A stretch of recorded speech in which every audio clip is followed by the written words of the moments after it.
నమస్కారం. ఘంటారావానికి స్వాగతం. ముందుగా ప్రధాన అంశాలు.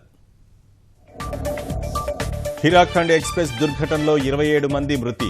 కూనేరులో కొనసాగుతున్న సహాయ చర్యలు.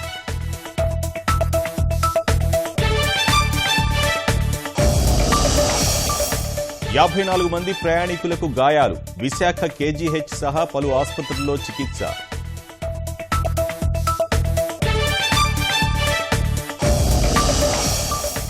పరిస్థితిని సమీక్షించిన రైల్వే మంత్రి సురేష్ ప్రభు.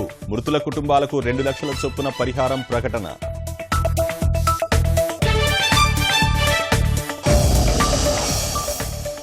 రైలు ప్రమాదంపై ముఖ్యమంత్రి చంద్రబాబు దిగ్భ్రాంతి. ఘటనా స్థలానికి వెళ్లాలని ఉత్తరాంధ్ర మంత్రులకు ఆదేశం.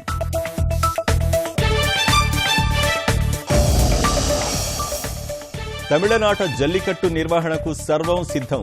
మదురై జిల్లాలో ప్రారంభించనున్న పన్నీరు సెల్వం.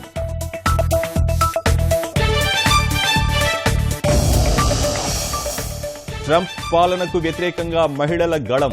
అమెరికాలో చాలా చోట్ల నిరసనలు.